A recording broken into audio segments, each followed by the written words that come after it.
All right, well, we're back for another episode of the Woodsman Perspective Podcast. I appreciate you guys tuning in and listening to us again. Chris, what you got going?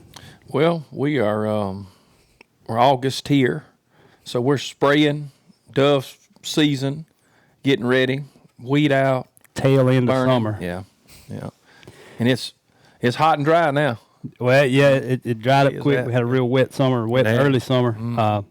But look, we got a guest in here today. We're going to talk about something that is close to our kind of people. Most everybody that I know and I like, they like dogs. We share love for dogs, whether it's hunting and working dogs or just that family companion. See one walking around in this podcast. Yeah, Teddy will be rambling around. Yeah.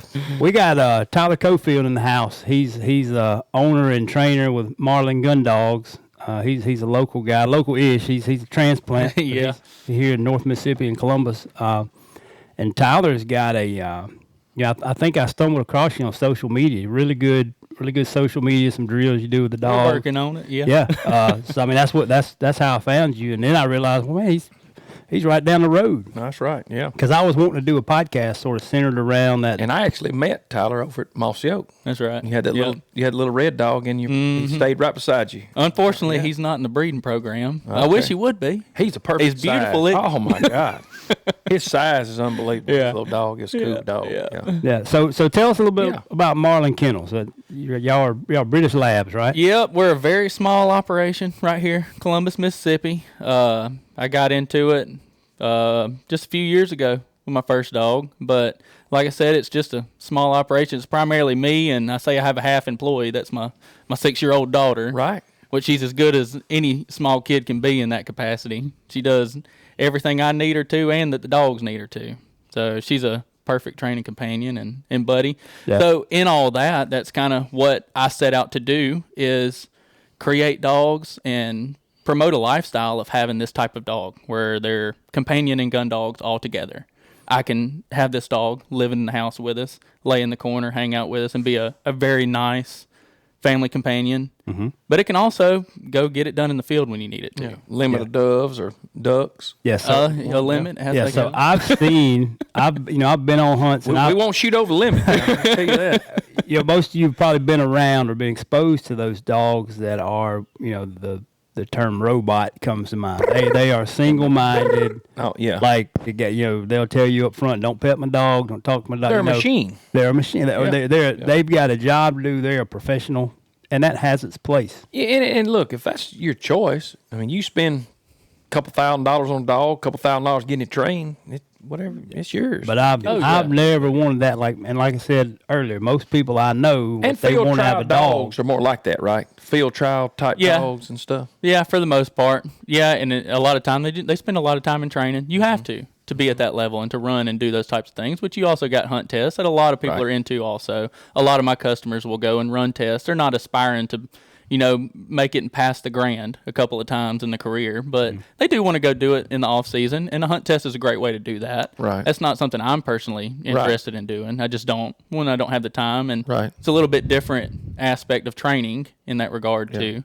But just like that, there's a place for everybody, and what they want to do with their dog is what they want to do with their dog. What I find the majority of people that are looking for puppies are the type of people who I am. They're the ones that want the easy family dog. Got some kids. They've got some kids. They don't have to have the dog that is under 100% structure at all times to be able to do the job and know that they're going to be able to do the job well, which these dogs do. They naturally, you talked about it earlier with Teddy. Yeah. He's just natural at it anyway. Yeah. It took very little effort. We brought him home and threw one little old bumper. I mean, he was a little bitty thing, and he went up there and grabbed it. And I was like, because I know you've trained dogs. Yeah. And Linus Cream trained my first dog, which Linus is one of those guys. We've had him in on our other podcast, and Linus was just, if he does something, he's going to do it 100%. Mm-hmm. And he trained my first dog. I mean, from putting vice grips on their ears to get them from breaking. I mean, there's techniques. Yeah. And Linus said, "Look, you don't want to come here while I'm training." And I said, "Okay." Yeah. So you know what I'm saying. Right. Some dogs are hard headed. Right. And but why British Labs? Tell us that. why a British Lab and then any other labs? For that reason, that they still have the natural desire, and even these hot American labs, a lot of bigger these ones that you're talking about, they've got that same natural desire at 8 weeks old to go pick something up and bring it back to you. However, they can also do what Teddy's doing in the corner right now. Right. And that's just their natural calm demeanor, even while we're just hanging out, eating dinner. He's just chilling, standing there, waiting for somebody to say, "Hey, how you doing?" Well, we get a piece of steak we get about 30. We get about that keeps them close by. Yeah, we get 30 minutes in this podcast, and then he'll get up and get in your lap. Yeah, and he always licks the guy in that. Yeah. He'll Right, get over it. But what? That's cool. So you got you some good British Labs that you liked, and you started breeding them? I do, right? and that's it. Obviously in my previous experience, I was exposed to a lot of dogs and a lot of dogs from different backgrounds. So I kind of got a niche of particular dogs that I like, and I know what I'm going after. I'm selecting dogs for my program, and I'm slowly adding more to it, and mainly it's in females that I like, because obviously that's where we create the litters. And a lot of times they'll be the dominant gene in them, right?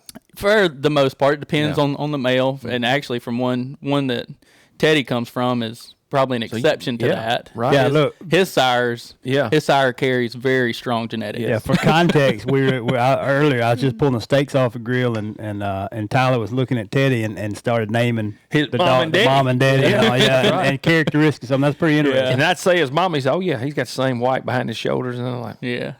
Yeah, daddy carries the tail a little higher. That's right. Yeah. And I guess you sire those. Is it soft sire? You sire those males. They sire. I mean, so Timbo was his daddy. That's right. I think he bought 10 or 15 litters off of him or something. I mean, he probably there's a bunch of them. Yeah.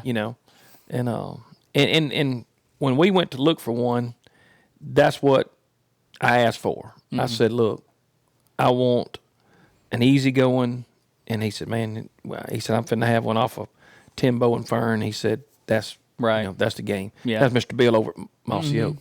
And which I've seen you over there. You worked there. I did. Yes. Yeah, that's where I several started. years. Yeah, and I'm very thankful for my time over there. Yeah, that's awesome. Yeah, Bill's he's a card man. I like Bill. I learned a lot over there. Yeah. There's no doubt about that. That's awesome. So you from Phoenix City, Alabama? I'm from Opelika. My wife's from Phoenix City. Okay. Yeah. Are you Auburn or Roll Tide? Grew up an Auburn fan. My wife went to UA though. So. That's a. Never could call it UA too. He picked me back up. Yeah. So I'm kind of a house divided. Well, it's hard not to appreciate what was going on in Tuscaloosa while we lived there. Oh, what you talking about? You kind of grew to enjoy it. You learned to love winning. Yeah. Good for the economy. Right. Yeah, that's right. So in talking about, we established sort of what we kind of agree on. We like something similar out of these dogs, and that's your goal, that's your target. What about, from an owner standpoint, what's that look like? You're training the dog the same. You're training that dog. I want to make sure we're clear. This isn't a slight. That companion doesn't take away from the intensity and how well behaved and how tight these dogs are for hunting. But it's got to, if you're going to have that dog that's going to be a tight retriever, maybe run blinds, run hand signals, whistle trained, there's some things that owner, it can be your companion, but there's sort of a trade-off. Like you've got to do some work. There's still structure in place. That's right. Yeah. You want to talk very to that? You early speak on. to some of that? Yeah, which that's a lot of what I try to promote in this, because I feel like the general style of people, whenever they buy a puppy, they think they're just going to let it be a puppy. They're going to send it to a trainer, or they'll get to it later. Whereas I'm totally opposite. Hands on from the beginning. Early. I've got a 7-week-old puppy that's going home in a few days. Yeah. And we just started doing sit training with a food bowl every night and morning. Just simple things to get. Yeah, just simple things. And, and we're not doing that all the time. I feel like for the first few months, most of my training is based around food or eating time. We're doing food bowl training. Right. Until they understand and know the commands, until I see a little bit of maturity come in the dog, then we move into the house and we start doing, they're obviously always learning about manners, not jumping, not nipping, things like that. But then we move into the house and learn a lot of just household manners in that regard. And obviously we're doing a little bit of retrieving throughout the way, just enough to keep a fire in them about doing it and doing it well, encouraging. And you can kind of see how much desire they have. Right, and that's part of it, too. Because some of them don't have it. Some of them have more, and some of them are extreme and jump 20 feet. All his dogs have it. Yeah. And see, joking. well, they do. Which the one you watched the other day, she was one that ridiculous. She could take or leave retrieving for the first several months. She just wasn't too far. And I think I wouldn't told have you thought the that. story about her. Just all of a sudden, one day, at like 7.5 months old, I kept her in. She was sitting in the front seat of the truck with the window down, and I would take her out to the training field. And one day, I had Mac out there working. You met him, and I shot a dummy. Called Mac. Mac went to go pick it up, but Harper jumped out of the truck and beat him to it. And I thought, okay, she's ready to do it now. So that's another part of it is knowing that dog and knowing his temperament or her temperament. And going at their pace, you know. And just like I talk about doing the food training, I actually go a lot more in depth with how I do that food training. Sure. But if they're not ready for a certain step, such as me telling the dog to sit over there while I walk away from them with that food bowl, if they're not ready for that, they're not ready. You know, we'll get to it. I'm going to go with the dog's pace. Yeah, and so a dog owner doesn't need to keep. They need to understand how to recognize that and back off. Not one thing I learned, and Chris mentioned it earlier too. The last dog I really trained and put a lot of time in. It's been 20 years ago, but I Red Water Dog. Yeah, you know the book is, and that's a great that guide. Book trained a lot of dogs. Yeah, and so that 15 minutes, as often as I could, and then when the dog when she started to get distracted, lose interest, I'd quit. Yeah, absolutely. And so I think that's important, and that goes to what you're saying. So like, if they don't necessarily show it early, if you can tell, then maybe you back off. Is that right? Yep. And that's it. You always want to leave them on a positive note. I was talking about your training session for the day. Leave it on a positive note, and then wanting more, especially when it's regarding retrieving at a very young age. You don't want to do it until they get to a point where you finally throw the 8th or 10th dummy out there, and then they run halfway, and then they decide, I'm going to go play in this bush over here. You know, because you're training. That's conditioning too, right? Yes, that you're encouraging like them. It's okay. Burn him out, right? And that's what it is. They get bored with it. They're puppies. Yeah. You know, and to that same extent, if you set aside that 5 to 10, 15 minutes a day to go out and do something, that's that focus period of training that you're working on. However, the rest of the time, what I see when people come to me with issues about why their 5-month-old puppy is not bringing a dummy back, I don't talk about what they're doing in that retrieving session. What was the problem there? I ask them about everything else they're doing in the meantime. The other 98% of the day. Because you're always training Always the dog. training. Yeah. Absolutely. Passive or actively, you're always training that dog. Absolutely, which that's a whole subject in itself.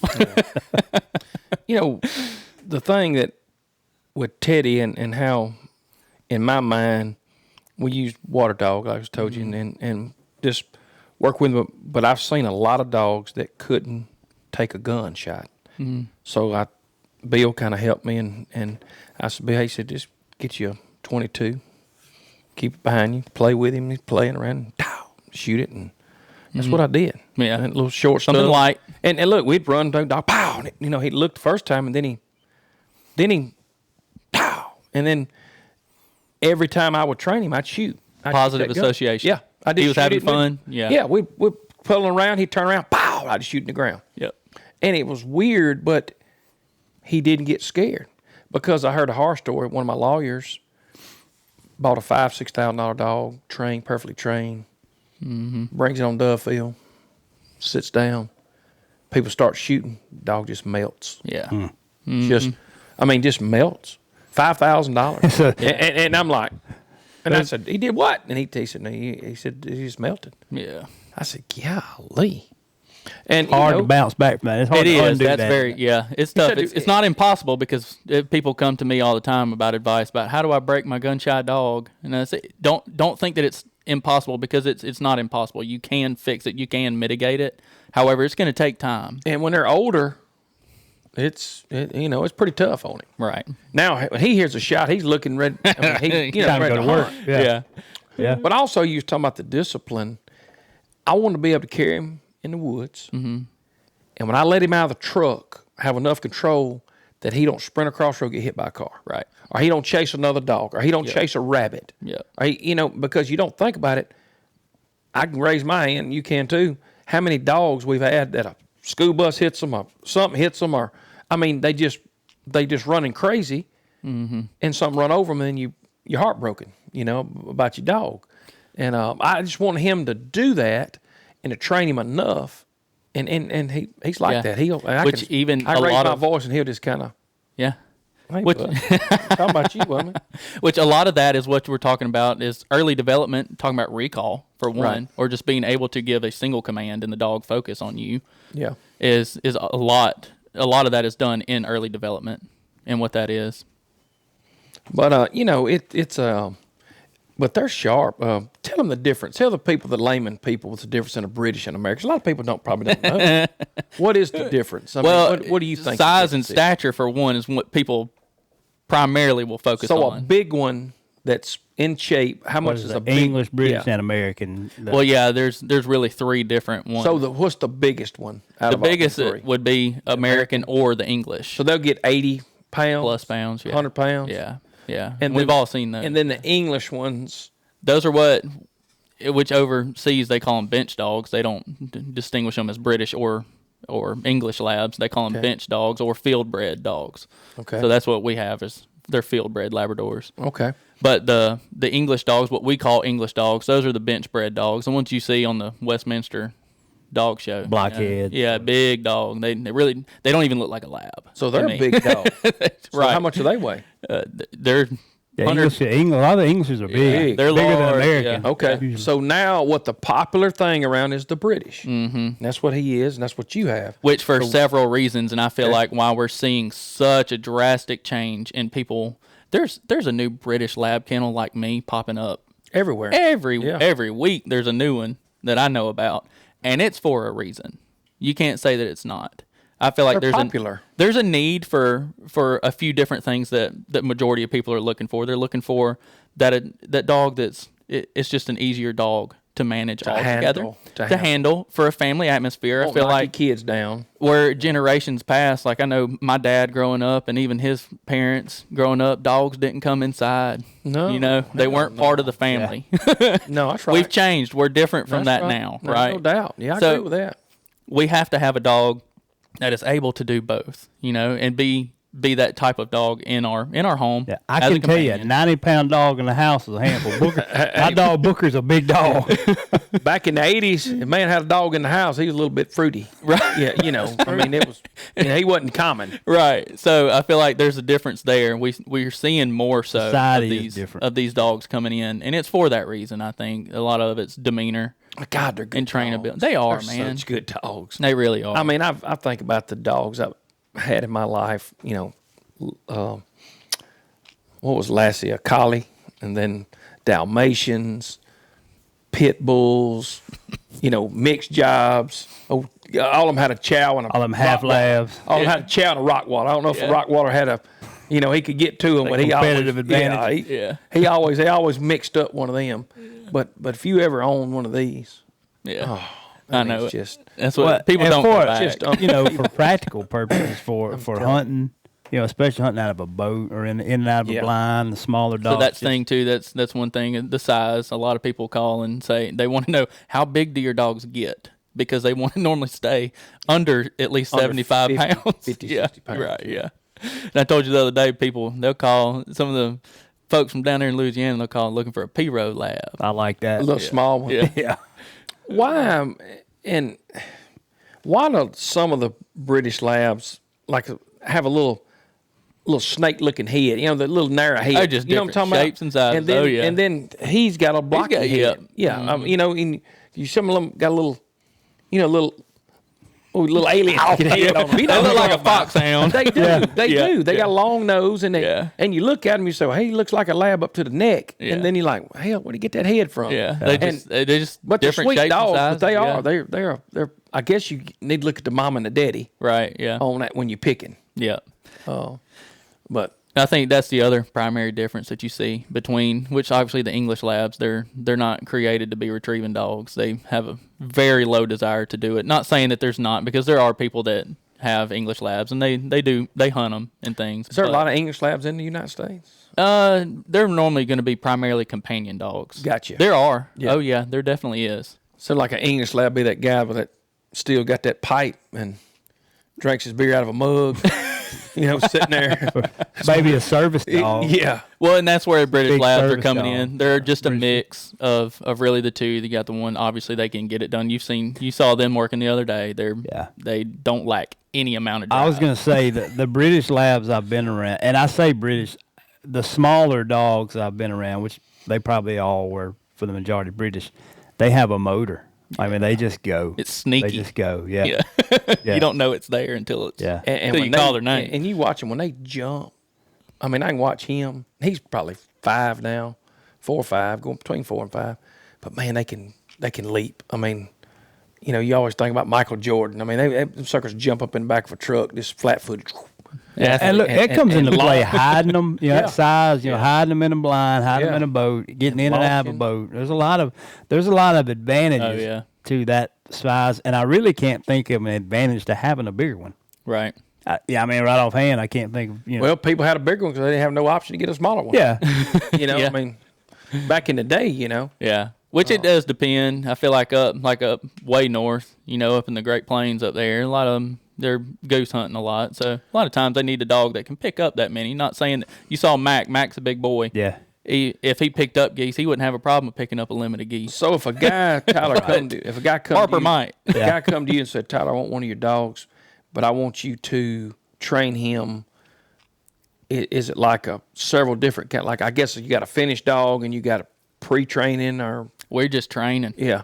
So how long do you usually keep them? That's what people want to know. How long do you keep my dog? I typically tell people, and it depends on what they do in the few months previous. And I'm big on trying to tell and coach my customers if they commit to coming back to me for training when I sell them a puppy.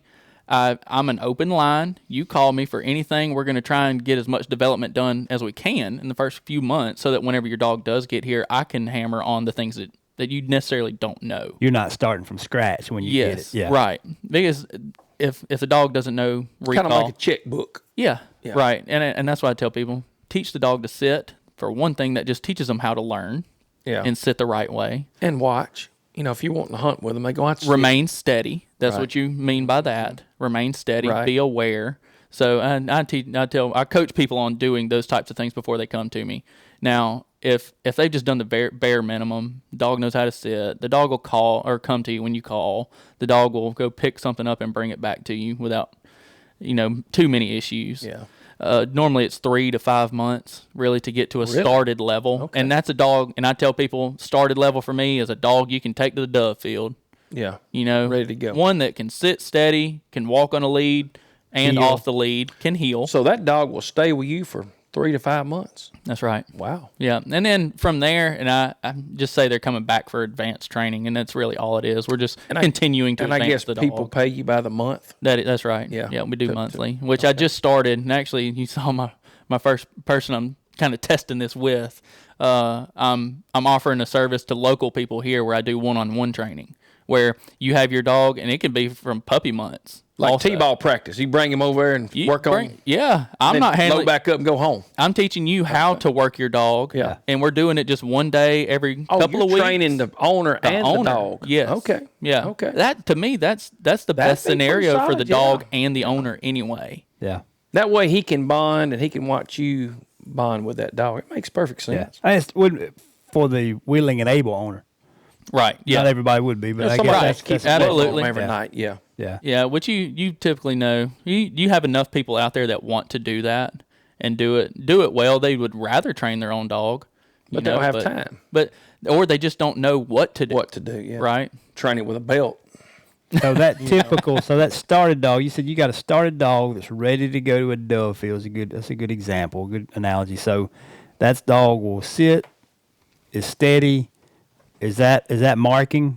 Yes. So that's still taking a mark. Right. So. Take basic marks. Watching. And can take basic blinds because obviously in a dove field, typically it's low cut ground or tilled ground. Pretty easy when they fall. Or if it's like millet or corn, it's still pretty bare ground underneath. Yeah. It's easy for them to find, you know.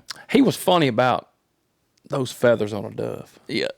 They get a little funny about the feathers. Well, they come out easy. Hot and dry. You know, and he gets them in, I remember now he grabs them up and eats the head off of them. But,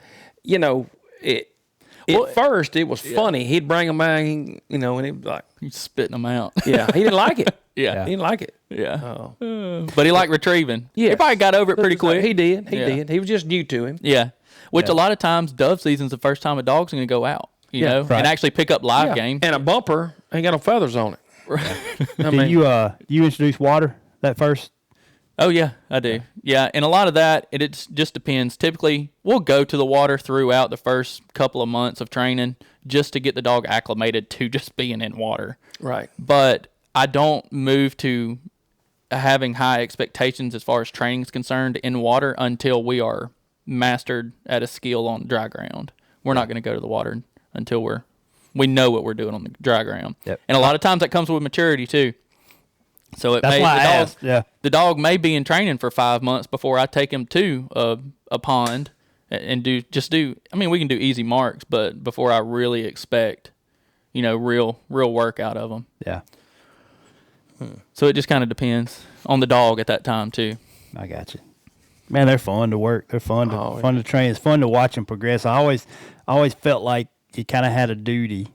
And if you're listening, you may not have even thought about having a dog trained. But when you get a dog, you get a good dog, you kind of owe it to that dog to train it to the extent that it'll. So he's not a failure when he goes in front of people. But also if that dog's got it in him, you gotta see what you can get out of it and maximize it. Sometimes what I see is people trying to do too much at that point. Gung-ho him. And yes. Travel ball him. And that's why I say that just with my dogs and the way I raise my puppies, if they're not ready, yes, I'll challenge them here and there. Yeah. But if they're not ready to move on, don't pressure it. You got plenty of time with this dog. Yeah. That's a good point. It's fulfilling. I ain't gonna lie to you. It's pretty fulfilling to work with him since he's a baby and then he'd go and retrieve on his own. And then him sitting on a little duck, we'd take a little deer stand, hang it in the woods, hang it in a tree and him jump off, go get his first duck, bring it back. I remember his first mallard. We got a picture of his first mallard that he brought back. That's pretty cool stuff. Oh yeah, absolutely, and especially everything that goes into it, and then you get to that moment. That's a big moment. That's a big that's a bonus. I mean and you can get on their ass. And they don't talk back to you like a kid does. I don't know. Some of them do. They get a little pouty sometimes. Yeah. But I mean, I say that in Funimation, but they're almost like a kid. Well, for that reason, I saw yours sitting beside you in a truck. I mean, she was right there. I mean, it's like a kid. Yeah, yeah. Well, and that I feel like to me that raising young kids and getting into this type of dog at the same time has made me so much better in both regards. I can see that. I see that. Yeah. They're soft dogs. They're sensitive. They are. So, yeah, if you get on one too hard, you have to make up for it. You have some reparations you got to do. Yeah. All right. So, along those lines, some of the first that I remember seeing really doing positive feedback, I forget the term, that training, but was Wild Rose. Mm-hmm. And so then you saw more people, maybe get away from the e-collar and the shock collar correcting and going back to more positive training technique. Is that similar? Do you do something similar or you? I do, which we can't. I feel like if you're a dog trainer, you can't say that you don't use pressure. We all use pressure. Yeah, you use pressure raising your kid. Absolutely. It has its place. Yeah. I think that's okay to say. Yeah. But what I do that is different, and I feel like it's more different than the typical standard of training here in America is what I'll say, because I feel like the style that I use and many others that do what I do, it's derived from overseas typically. So I feel like the main difference is for every little bit of pressure that we do apply on the dog, we have to find an opportunity to praise them for doing a job well done. If the dog blows you off on a stop whistle and you have to bark no at it, in a stern voice, but if you call him back to you and you stop him again and he stops, and love on him. Acknowledge it. Hey, good dog, good, And because they live for that. I mean, that's what they're trying to do. And that dog you met the other day, Harper, if the worst correction you can give her, I'm a big fan of Harper. And that's it. She's been so easy to train because she wants to do everything for you, but the harshest correction for her is for me to just barely raise my voice and give her a mean look on my face. I've never had to put a hand on the dog. I feel like you let her down. Yeah. Yeah. But, it's just like we look at life. Build her up. Yeah. And they got to throw this out there. You go to Chick-fil-A and you got a wild kid running everywhere, running, acting like an idiot. You're sitting there thinking, your parents are idiots. Why are you letting this guy run? But you got these good kids sitting there eating, Dog same way. You'd be surprised how many people come up and this dog will be sitting in the back seat, and I'm doing timber deals or I'm meeting with my dokios and trying to get them lined up, and he just sits there. He's sitting there with a smile. And he sits there and he thinks, man, that dog's is chill. I said, because I put vice grips on his ear. well, Lennox vice grip one in a minute now. Yeah. But he had some good dogs. Boy, he had one named Cody. It was unreal. But it's, it's just like you were talking about unruly kids and unruly dogs. We've been to a lot of dove fields where guys sent a dog, and the boy, that thing run to everybody and just run all over. And right. What happens is the man on that bucket that owns that dog, he gets embarrassed. Yep. He gets mad, and the first thing he's grabbing is that putting that lightning on him. Or he goes to hollering. There's nothing and worse. Screaming and beating one. And I said, Yeah, how many dove hunts you been on where there's a dog and everybody on that field knows that dog's name because that's all they've heard? Yep. And now he's good. If I don't shoot real well, I'm going to get the limit. Yeah, he'll get extra dove out of it. He does good because he knows I like to eat them. Right. So I think he and nobody said, hey, and I bring it back to you. Yeah. You know. They think it's cool to watch a dog pick it up. But if you get 2 or 3 dogs on a field, it gets a little interesting because they're dominance and then it depends on the dog. Or some of them just want to play. They see another dog. I don't go over there and wrestle around a minute. Yeah. Because a lot of times that structure you're talking about is structured from them not being able to be like a kid and play and roll and jump and run and which in a lot of times when you're talking about those types of things like on the dove field, those dogs they're not ready for it yet. Yeah. You've got some gaps in your training. Yeah. Even if it's a dog who's hunted multiple years, that's still usually that open. That still is usually the first outing coming off a long break. And so usually there's issues there. Right. Oh yeah, and they always have to be reviewed. Even some of my older dogs, every now and then I have to spend 5 to 10 minutes just walking around with them on a lead, every now and then. Just to tighten them up. I do that with Booker sometimes. Yeah. I'll walk and make him heel and follow me and stop when I stop. Yep. Just because it tightens them up. It does, yeah. Especially going hunting in that scenario, especially going duck hunting immediately when they get out of the truck. If they don't just heel, I'm putting a lead on them for a few minutes. Yeah.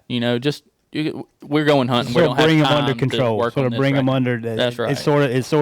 It's game time. Absolutely. Yeah. Because they sense that too. They know the difference between the yard drills and they know when it's time to go. They know they get excited. You're excited to go. That's right. Oh yeah. I mean, you sitting out there with that dog right before daylight, and everybody's kind of that first shot. He's looking up, and then when they start watching, it's nothing cooler in a duck blind. Yeah. Than hearing that, and the first thing he does is kind of crouches down. He's watching. Yeah. And that's cool. Yeah. And they'll hear him when you can't. Yeah, you can watch the dogs if you don't want to have to watch the sky. A lot of times you can watch the dogs. Oh yeah. And he'll look. He'll be looking, and he hit that water. It's really cool. And if anybody's never had one of them, God, they're cool dogs. Those British Labs. It adds a level to your hunting experience. And just your general lifestyle. That's right. Yeah. That's right. But you sort of got to manage expectations. I've always, if you're going to, I would say even if, and you can correct me if I'm wrong, but like even if you get a pup, send it to a trainer for 3 to 5 months, I get that dog back. That first season, you really got to commit to working that dog. So he knows you are. Oh yeah, absolutely. Like we're gonna go to the blind. I may not fire a shot. I'm gonna commit. I'm gonna work my dog. That's gonna be the priority. To me, that's the priority. You're still training. Yeah. And you really got to, like I said, a lot of this is managing expectations. You need to go into it understanding that. Is that fair? Absolutely. Yeah. And when we got him, I could have sent him to Mossy Oak and I told Bill, I said, Bill, I would like to try to train him on my own. Him and his mama, like her kid, Yeah. And I said, we'd like because of that bonding. Well, I you really probably saw little bonding. things about him as a puppy where you thought, this is pretty cool. I could do well, and spending that time with him and getting to know him. And now, is he a dog, a Tyler Cofield caliber dog? No. But he gets by and he don't embarrass you on a dove hunt or a duck hunt. Right. And he, a little lick He here does and his there. job. He does his job. Yeah. And I mean, he'll lick side of somebody's head in a minute, but he thinks that's what you're supposed to because we let him do us. Oh yeah. But I've been on duck hunting and dove hunting with Teddy. Teddy's a good dog. Yeah, he does, and he don't want you to get on him either. Now he kind of now if he does something dumb, I'll break down on him now. Yeah. I ain't gonna let him run that ice cream all over town. He probably knows he did something dumb too. Yes, and they'll do it. But it's how many puppies does your litters usually? How many? What's a average litter for one? I've only had a couple so far as out being on my own doing it. Typical average, I'd say 5, 6, 7, 6, 7. Yeah. Yeah. Okay. And that's cool. Even for all the litters, where I was with Mossy Oak, I feel like the average size. So the is about guy 6 or that 7. don't know and Brent's already done, he's ready to sell something. Get him a dog. Look, he called me. Said that's a pretty sharp dude. I said, yeah, he's sharp. He said, That's how he's got some out there. good dogs. He said, I think I'm gonna put me a deposit down. And that's because this dude, probably like you, he'll train one. Right. And it'll be good. There's no question in my mind. I mean, he's centered that way. Right. And and he loves dogs. Him and his wife both. I mean, they got a miniature schnauzer that's like a kid, and they're dog lovers, and it's my kind of customer. yeah. Look, you got to get used to hair. Yeah. On the seat. There ain't no doubt about Yeah. that. So going back to sort of the training, like what kind of, I watched you out there and did some videoing around them. So you're running. We talked about marks. Let's go back to the person who may not have a clue what we're talking about. We're talking about marking. That's on a blind retrieve, because most people think about retrieving. You throw something, the dog sees it, and and the dog fetches it. There is that. But he marks it, right? He marks. Marking, and blind retrieves. That's where the dog's got to. That's between trainer, handler, and dog. That dog's got to trust you, and you're sending the dog the direction, well, and you're walking the dog to it. You that's want to speak to that training some? there now. Yeah. Well, and that's what I'm talking about. Those are the types of things that that's when people, That you know how when to they do. come to me, Yeah. yes, that's what I teach the dog to do, and to be able to handle, That's cool. be handled, and really just to do what it's supposed to do. Well, you think about Well, it. most people are not going to be able to do that. I mean, No. you want to speak to that some, because a lot of people are not going to be able to train that dog to do that on their own. Well, it takes experience, and I got a lot of it in the past few years. And you as can far do as that training. wrong. Yeah, ain't no doubt. Right, and that's just like what you were talking about with Harper. It's been a summer long thing where I'm teaching her, I'm extending her line. I bet you she's probably only had marks maybe 15 to 20% of her retrieves all summer long. They've all been unknown dummies where I placed them out before I even got her out of the truck. And made her find it. And well, yeah, Cast her. she ain't going doing this. That's what I'm trying not to have her do. What I'm Right at it. where I he's line her now up. he's one of these. He's looking and smells it and then gets it. That's natural game finding ability, which is great. That's what they need to do. Right. Which what you saw me doing with Harper the other day is I'm continuing her training in whenever I line you up at my side, wherever we're lined up, I need you to take a straight line until you come across the scent cone of something. And So they may run to 100 yards or and you stop them, and that's the Stop 'em. advantage Well, you of stop having. them if you need to. Right. You want them to be able to do it on their own. If I was training for hunt test, field trial scenario, no, I'd need them. I would more than likely I would stop them. From what I understand in that game, what you do, a lot of those guys don't want the dogs to use their nose, which is fine. That's what they do. There's nothing wrong with that. But for what I'm doing, I'm training hunting dogs. yeah. I don't know exactly I know where this duck may have landed in this general area, and I'm gonna send the dog a little bit downwind. And when the dog gets there, it needs to be able to track that duck that's swimming through. That's the gimped duck. up. All right, so for a hunting scenario, let's bring it back to a hunting scenario if somebody's listening. So ducks come in, 3 or 4 shots, couple drop. Well, that one floater sails out there, and you're watching it, and you see it down. Well, then And I look at the dog, and the dog licking something. Dog picked a couple of those he's close going ones to get up. the other ones up. Right, And or then- that, yeah. And so this is where you mark that dog on a line and send it. That's right. Dog didn't have a clue. Dog's trusting you 100%. Yep. And you're watching, and then if it's, say the duck was swimming off, or say he's slightly off, like you can hit a whistle, stop that dog, Send it. and then direct it. And that's I ain't neat never- to watch. Now. And that's a professional. That's somebody. Now we just kind of. And Yeah. He'll mosey around until he finds it. He's going to find it. You throw a rock or throw a shotgun shell over there, something make a splash. You seen it? Yeah. We keep old. I've had to break them of doing dove loads. Dove loads. Yeah.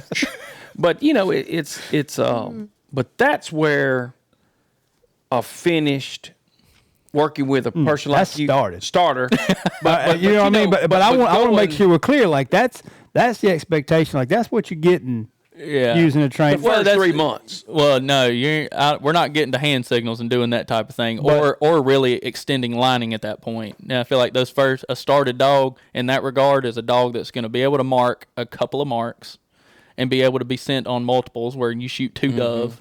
You can go get this one, bring it back, and go get that one, and do short blinds. And I didn't mean to commit you that in very simple scenarios. Yeah. I didn't mean to say that started, but I mean that when that dog, that's way before finish. Like that's right. After you get that started dog, that's 101 sort of in that. That's train. right. When people say finished, how old are them dogs when they say finished? When they're they never die. finished. That's right. Look, man, people They're say always finished all the something. time. He's finished. He's finished. Yeah, that dog's finished when it is no longer breathing.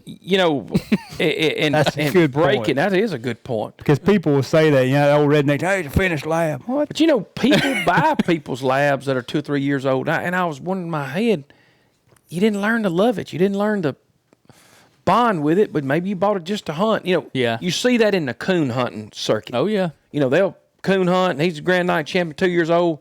Here's $5,000-$10,000. We want him.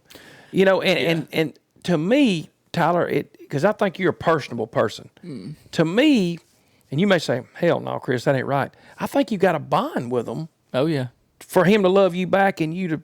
Am I right on that? Absolutely. Oh okay. Yeah, 100%. And not just with you in the family atmosphere. Sure, they need to be able to and bond not, with everyone else. Not be jealous of a kid or chase a cat's tail off. I mean, discipline. These dogs everybody want needs that. discipline. They want it anyway. Why not indulge it to your advantage?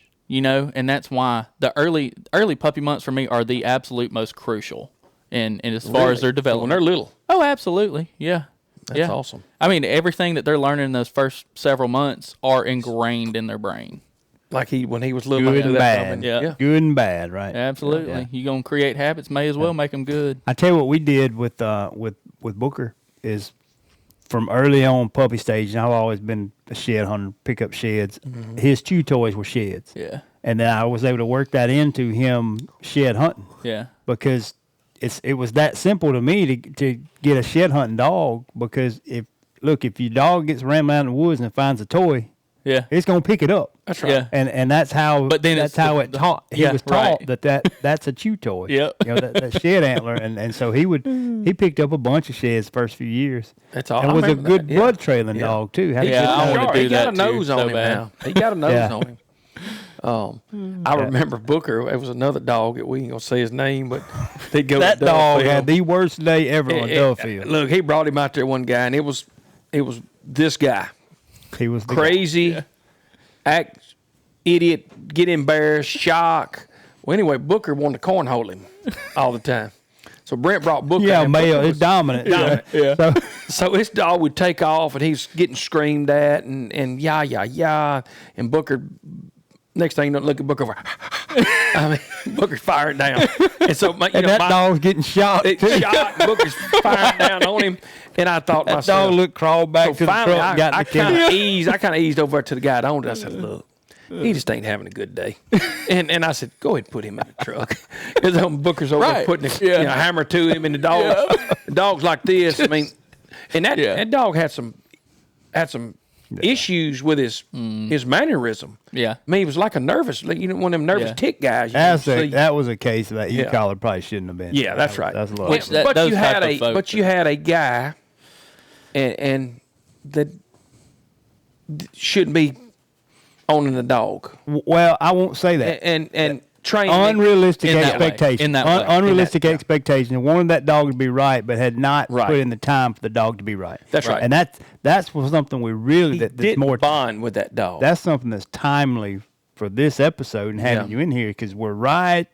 Look, it's almost dove season. Yep. Mm-hmm. Then we're coming up on that time where these dogs may or may not have been worked. Right. And these dogs are about to hit the field. Yeah. You got any thoughts on that? Yeah. Tell us about in a few different ways. I'm worried about him. He's been on that Tempur-Pedic more than he should, and running. And I may be too late in the game to get him in shape. Am I? No, I don't think, especially with what you do. If you got him running around with you, during the day, he's got enough time he can spend in the truck. But just watching him, and if you see him getting tired, go put him in the truck and rest him. Right, absolutely. And I feel Don't like burn him out, make him have a heat stroke, kill him. That's right. Yeah. But you do need to condition dogs now. Yes. Which you should have already been doing it. Yeah, I know. What am I? The 13th of August. So the next 3 weeks, how many hours or how many minutes a day, like late in the evening, do I need to let him run, retrieving, and what are you thinking? I mean, late in the evening, which this time of year, if you're going to train at all and actually get out and throw some late dummies. Late early in the morning. Yeah, that's right. Yeah. It's got to be those times whenever you got the shade, in the evening. And then obviously in the morning when it's just cooler and the ground's cooler too. You trying to give him 10 or 15 good runs? Yeah, that depends on your dog. Yeah, if that's what he wants to do. Yeah, and just get him gassed a little bit, It's just like make him where he gets a little bit. That's right. Back in played football in high school, you did. Yeah. 2 a days. Yes, July and August was all about wind sprints. Yeah, you got that right. Conditioning. And drinking out that hose. Right. God, I hated hose water. Or that PVC thing. Water table had it squirted it. Yeah, that's what we had a water table. Well, so it's the same thing. You've got to get them conditioned to it. If you decide, which there's going to be so many people that's just going to decide to show up the day of dove season, their dog's just been chilling, having its typical lazy lifestyle. Speaking of that, at PVC pipe hole, you always had that offensive lineman that run them big lips over, and you like, find the one that put out the most. Him, and you're like, damn, man. You kind of. So to correlate that, something you told me Saturday, you got to watch to say your dog, you do get out there this week. Right. Let's just say you're listening to this and you want to get out there before dove season and you work your dog some. You don't want to over that. I didn't realize you could overhydrate like this. Oh, absolutely. Overwater them, get them too addicted to the water, and they. Yeah, well, what it does, if just like you were talking about Teddy, and I've got a dog, he thinks he's only got to drink once a day, and it's in the evening. Yeah. But you don't want them to sit there and drink a liter of water at one time. Make your stomach hurt. Well, what it does, it ends up. I think what actually happens, it'll start to expand their blood cells, and it could cause some real issues. It's called water toxicity. And I looked at it a little bit briefly, but I just know that you're not supposed. Which I don't like to do that. No, I tried. You drank too much cold water, number one, your head hurt. Number two, your gut be like. Ugh. Well, that's the other thing too, especially on the dove field. If you're trying to hydrate your dog while you're hunting, you don't want it to be cold water. Don't pull it out of that ice cooler that you're sitting on. Some lukewarm. I pull it out, let it sit for a little bit. Normal water. Right. It just needs to be cool. It don't need to be hot. I bet they don't want it if it's hot. Freeze your head too. Yeah. Yeah. And that's the case. Do you like to drink a ton of water if you're out sweating, running around? No. You're gonna try and sip a little bit at a time, just to try to get hydrated. Right. Just enough to stay hydrated. And another thing is temperament, Brent. And you spoke on that. Have some patience with him. Mm-hmm. Because if you don't want a nervous dog that's just on the edge, you don't want that nut job. That's like a Uber driver always looking around, looking behind you, like, man, I'm gonna get on out. I mean, you know what I mean? It just makes you nervous. Yeah, and I ain't a big Uber, but it makes me nervous. So I mean, well, he's unpacking some things here I didn't know about. Yeah, man, I'm just like, you guys looking over his shoulder, thinking, hell, where was he carrying us to? Well, to that same extent, the dog's been sitting up since duck season. Yes. They get out there on that first day, right? That. They're not used to sitting. You ain't working, but you feel like you got a dog. I need to bring him. That's right. Well, that's a whole nother aspect to that. Whenever I know I'm going to a dove shoot, a few days before, looking at the weather, which obviously can change at any time. Sure. Now. Yeah. But if I know it's going to be sunny, 90 degrees, I'm not taking my dog. That's me personally. I agree. I've got one dog that I could take and just keep Harper. She's small. She's got a thin coat. I know she can stay, and she minds well, so I know I can keep her still for hours. So I can give her a retrieve, shoot several birds. You can't get in that excitement of shooting, and run them to death, because if they got heart, they got desire, you'll run them to death. It does not take long. Hurt them. And if you're a guest on someone else's field, you may not have any control of where you get put. you don't know if you're going to have shade. Well, that's another thing. Don't. And I do it if I go to one shoot a year where it's that kind of that scenario where it's a friend of mine who who invites a lot of his other friends that I don't know in that scenario, and I go up to him. I say, hey, I've got my dog today. I'd like to get in a scenario where away from everybody. Away from one thing, I'd like to be in the shade if I can. I don't care if I'm where birds are. If a bird comes by, I'm going to shoot it, and it's going to be great. We're going to have fun. I'm out here just to... work him live. I'm not that mad about it. Yeah. And I like to get in a scenario where if I do need to bring my dog and come put him in the truck for a little bit, I'm not going to mess up everybody else and run across them. Or you got that dog at the end of the hunt. Hey, we dropped 2 or 3 over here, and how many times tall grass? Oh, yeah. Tall grass, and look, he's coming out, and we'll pick extra. Oh, Teddy's picked up extra 8 or 10. Yeah. After all, a lot of our hunts that we shoot in some old fields and hedgerows and. So, and I think a thing to that is determine if it's even a good scenario. Yeah. But one, if you know the hunt, if it's your dog's first hunt, if it's one of these dove shoots where it's 20, 30 guns out there, it ain't no need to do that. Mixed company too. But even with a seasoned dog, if it's just not, if the weather conditions aren't good, if it's in the middle of a wide open cornfield, there ain't going to be much shade at all. Just maybe don't take the dog if it's going to be, if you're worried about them getting too hot. Yeah. And it won't take long to boil them with it. No, it'll hurt them. It does not. And if they get a heat stroke, it can mess them up for the rest of their life. Oh, right? Absolutely. If it goes far enough. Yeah. Oh, yeah. Well, and to that same point, whenever you're preparing, deciding if you're going to go, you decided you're going to go to this hunt. If it's somewhere else, or even if it's here, most vet clinics are not open on Saturday, not open on Sunday. Memorial Day. You have to know that if you're around here, you're going to Mississippi State. Day. If you have an issue where you have to get your dog out and get them somewhere quick, get some IVs and something like that, you have to know where you're going. So even whenever I go back to East Alabama for these 1 or 2 shoots that I go there for, I know I'm going to Auburn University. Their emergency clinic is the same as Mississippi State. And I tell you, they ain't cheap. Oh, no. Teddy got hit with remember Brent was down here doing some clover footage, and we noticed him. He eased off, and now we heard him holler, "Arr!" I looked, he jumped about that tall. I said, I know what that is. We walked down there and big timber rattler. Yeah. Popped him right there. Even for that scenario, not even talking about dove hunting. If you've got a scenario where and look, snakes, you need to know where you got to take snaky places in an emergency situation. I watch him now, and I mean that cost $1,800 to get him fixed. Along those lines, is there sort of a kit? If you had what are some things that a dog owner that you can do could have with you in a heat stress scenario? Yeah, heat hunting. For one, I feel like cool him down. Once the dog, it's going to be hot in September. You're gonna have to pay attention to it. You got to think for him. To me, when the dog starts panting, that's enough. You got to start being mindful. Maybe just let him sit there until he catches his breath. You start hearing that panting slow down. Because obviously it's still gonna be hot. But if he's panting hard. Yeah. You start seeing his tongue will start flattening out. That's what I was going to ask. Widening out. Other indicators. Right, because that's how they cool themselves. And if they're just panting, it's so an extreme panting, you need to try and do something. Get them in the shade if you're not already.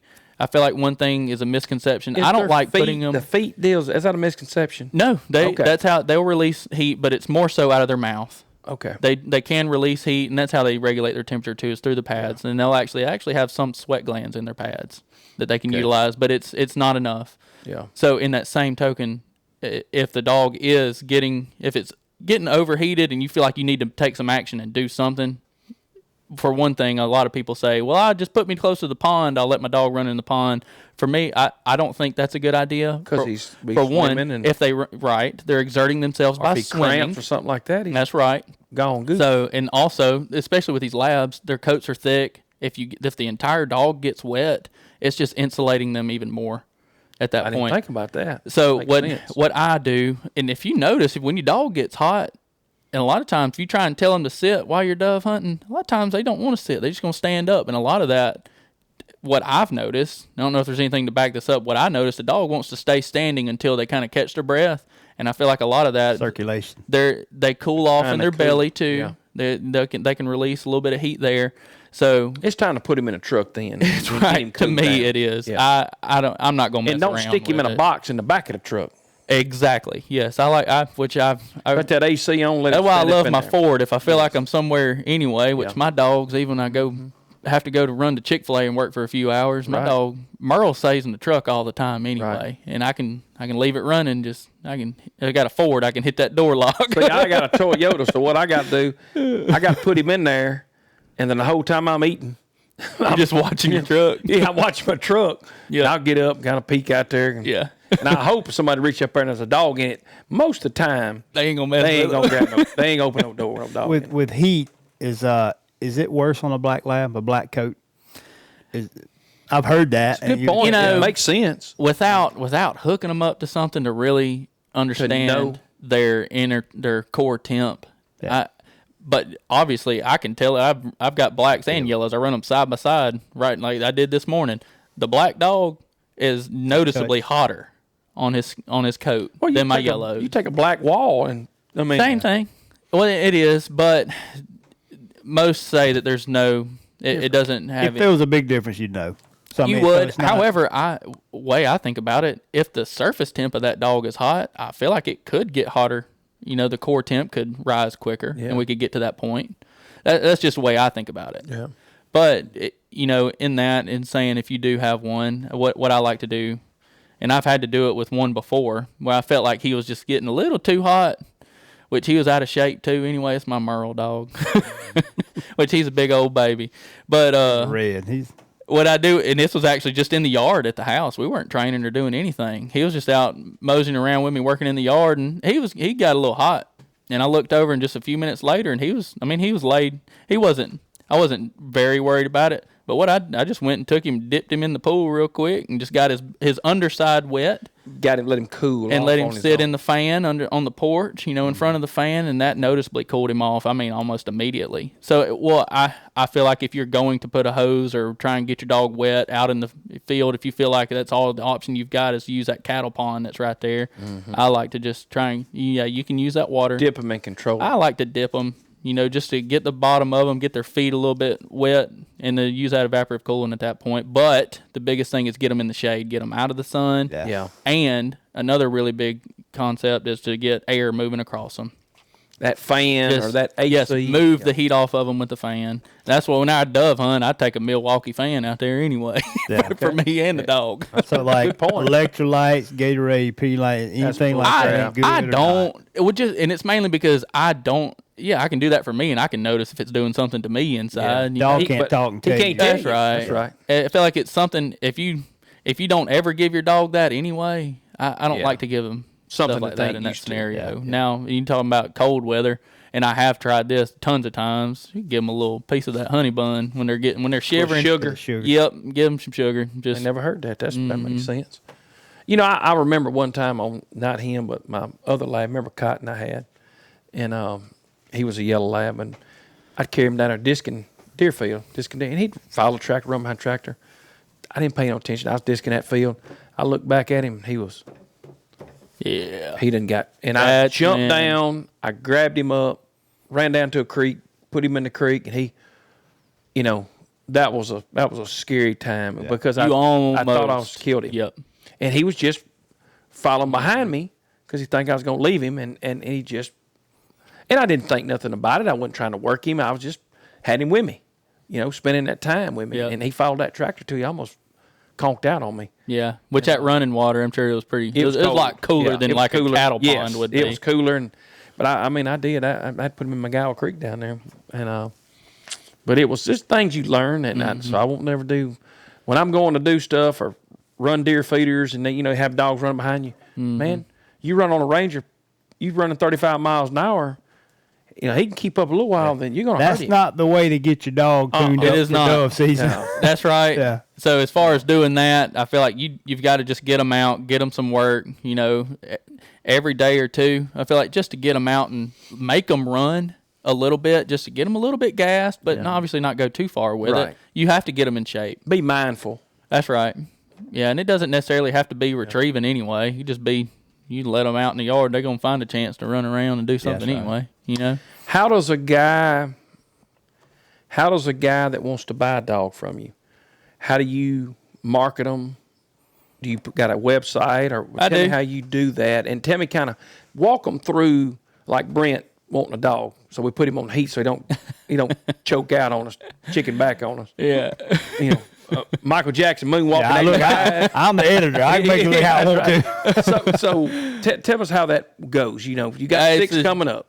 I feel like it's a typical scenario. I feel like most people do. I've got a website, marlengundogs.com. Okay. Marlen Gundogs. Okay. And I've got my litters posted there that we expect to have in the next year. And right now I've got 2 on there, and then the following year I've got a few more females coming into the program that are just young right now. Right. So I've got a couple of litters posted, and I've got some availability on the second litter so far right now. Okay. So maybe the first. It depends on. Pay a deposit. That's right. So kind of give me an idea what a deposit, $500 or what? My puppies are $2,000. Okay. And $300 deposit secures your pick position for your preferred sex color combination. So explain what a pick position is, because I had that with him on a red and then the yellow, and I mean, you know, so pick position is pretty sex and coat. Yeah, so I do. Position is. It's just blacks and yellows. Okay. And both of my litters next year are going to be mixed litters. Okay. So I'm going to have blacks and yellows. So you could say, you know, Tyler, I want a black male. And you say, Chris, you're the first or you're the second. So you get the first pick of black male, a second pick, or third pick, if it has that. Right. Now, if you're a third pick of a male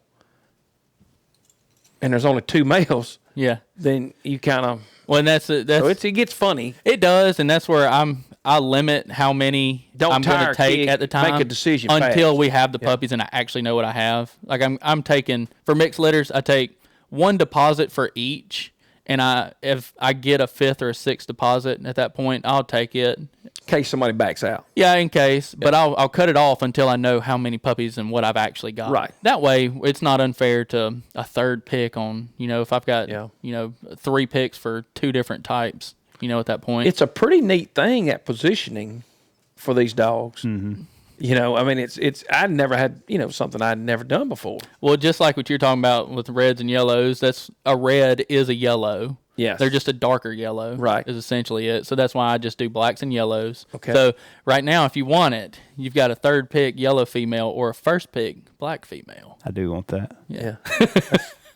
Hey, you got one so like that. Yeah. But you know, but it's really, you know, if your demeanor's a male dog and your demeanor's a female dog, you know, there's pros and cons to these animals, and you better don't be tire kicking. They go fast. Yeah. Good dogs, pretty dogs. They do. Smart dogs, they gonna go fast. Well, and that's what a lot of what I do, and I try to do it daily, is post on my social media. I have an Instagram and Facebook, and I'm starting to get into putting more lengthened content on YouTube. But you can see all of my stuff there, and that's where I showcase who my dogs are. So you're not just going to my website and seeing a picture of my dog and reading about what I have to say about them. You can actually see them on my social media. See them working. Yeah, and understand their personality. Yeah. And I try to do a little bit of both, where it's field work, and I'll post a little bit about who they are at home with our family, you know, in that regard. You're plain spoken about that. That's in your brand, is that companion dog, companion gun dog. And let me tell you something. They get their genetics from their mom and daddy. I mean, they're cool cat, or they're, I mean, that's the game. I know we don't think that. And you think, oh, whatever, that's a sales pitch. It's a real thing. That's a real deal now. It is. Yeah. And I went and petted his mama when he was pregnant with her, and boy, she was just as easy and just as, you know, come up to you. I mean, you know, okay. Yeah. And those are the types of dogs that I'm trying to have too. And I've got limited space at my house, so that I can do that, where I can have enough dogs to spend enough time with, give them fulfilled lives. They all take turns coming in and staying in the house, because I'm not going to have. That's awesome. I've got 4. I keep 4 of my own dogs there, but where I have the rest of my program is where I buy females and I'll actually send them to live with people, so that that family has a dog of their own. However, I call that dog back for breeding, and I'll train that dog so that I get to know that dog, so that I can pair them with the right dog later on. Like most, you keep the breeding rights on all the dogs? I do. Yeah. Mm-hmm. That keeps anybody from stealing your brand. It is. Yeah, and it does that, which they obviously are. Most of my customers, I select them who they are. That's right. You know, that's a little bit. That's a more rigorous process. Yeah. But look, I've seen that. You can take that, goes across not just with dogs, but you talk about the best outfitters. They don't necessarily take everybody that calls. That, you know what I mean? Like that's a pride in that product, and that's a culture and a lifestyle, and like I appreciate that. Well, it's a brand, man. I mean, that Marlen brand. That's what he's trying to promote. You know, like Mossy Oak Kennels or anybody else. But it's that's yours. But it is, and that's and it's primarily because I want to be able to start provide that pyramid off. You don't want to get up here and let somebody else grab it a little bit. Well, you're fairly, I don't want to do that small batch, whatever. You're not. It is now. You can say that. Yeah, you're not doing. We're still young. Yeah, you're doing quality over quantity. That's right, and I am very selective on who I'm bringing into the program. Yeah. And even at that point, after I do the dog side of that and the owner side of that, both two variables. Absolutely. That's right. Yep. And if one gets to a year and a half old and I decide she's not going to be great for what I need to provide to my customers, no, I say find a home. I haven't done it yet. I've selected some pretty good dogs so far, but I'm prepared to. Here's the paperwork. She's your dog now. At that point. That's cool. Yeah. Yeah. It's interesting, man. I can't overstate for me personally, and like I said, most of the people that I know and like is that element, and it's not just the hunt. It's culture. It's just the way we were raised. It's lifestyle. Yeah, you hit it very early. Well, I feel like that's what this industry's going and trying to move into more so now because it's better for just the conservation and wildlife in general, as well as the camaraderie and everything that goes along with what we are all trying to do. Sure. Anyway, no question. That companionship of that dog, whether it's on a dove field, in a duck blind, shed hunting, just out rambling around, in the yard with the kids. That's a big deal. Part of our family. Yeah. And another thing, we need to say this, and I think you'll back me up. Don't leave them in these hot cars and think you can crack the window. I mean, it ain't, see a kid, I mean, it's tough on them. Yeah. And I mean, I've wasted more gas, let a little AC blow on him. And so even at home, so that's obvious. That car is a convection of them, but even at home, there's some things you can do. Like I put a fan in the carport on that concrete because I know he likes to stay in that cool concrete. He'll lay right in front of that fan. I got a fan running all day in the heat of the summer. We built him a pen. Yeah. He probably got a mini split. He probably got an air conditioner. He got a little split on him. But I put that big, I made one of them big Lowe's fans. He's going to stay right there. Number one, what it does, keeps flies off of him. Yes. Yeah. Number two, the ants and insects, plus he lays in front of it. Yeah, it's just cool. Yeah. And to that same point, I saw a guy the other day, the native habitat guy. Mm-hmm. Kyle Lombard. Yes, that's him. I saw him. He posted a thing the other day, and he went around with a little laser temp gun and just shooting the grass outside, and it was like, I want to say it was like 86 degrees, but the grass right there was like 115 degrees. Hot. Right.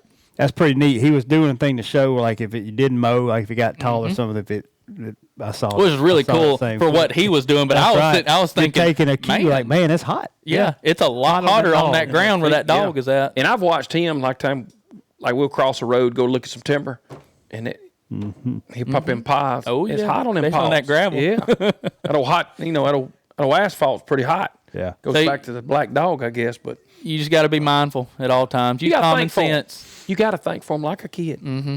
I mean, I'm telling you. They need you to advocate for them. You got to think for them like a kid. But, man, it's a good one. It's been a good one, Brent. I knew that was so. You got anything that you want to tell a first-time guy or somebody that's on the fence about a dog? It's any kind of commitment. And it's a myth commitment. to bust or anything. Yeah, it's a commitment. I think just something that's come up to me lately. A lot of people are getting dogs right now. So I'm getting a lot of messages on puppy development. Slow down. Just slow down. Enjoy having the puppy. It needs to be positive. And don't push them too quick.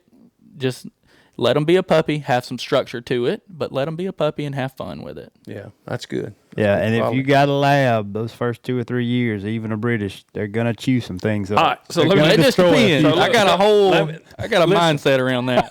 It's the only one I get, Mr. Bill, and I get him every time. So when I brought him home to his mama, and he says, I said, Bill, what about toys? He said, oh, you don't need to get him but 1 or 2 toys. He said, you don't want to get him into the chewing thing. It's okay. Well, she gets a new toy every week, brings it home to him. He got 3 buckets.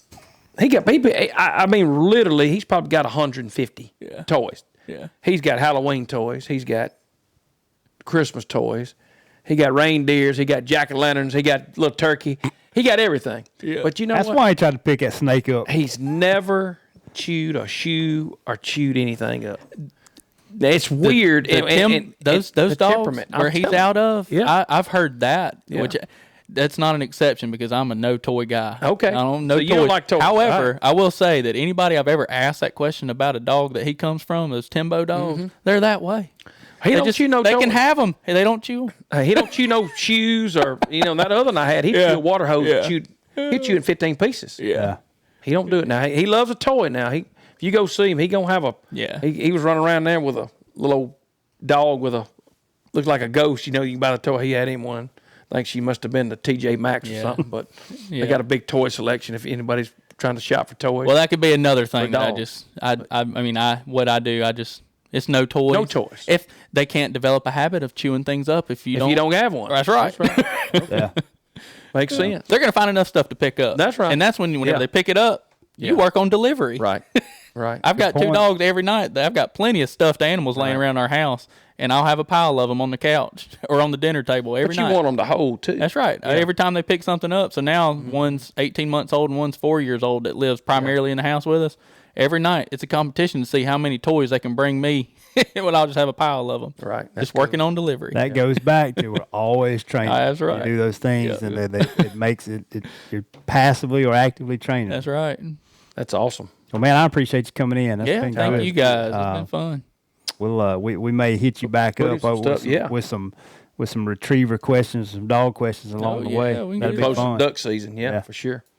All right. Well, look, thank y'all for listening. We'll catch y'all on the next one. Thank you.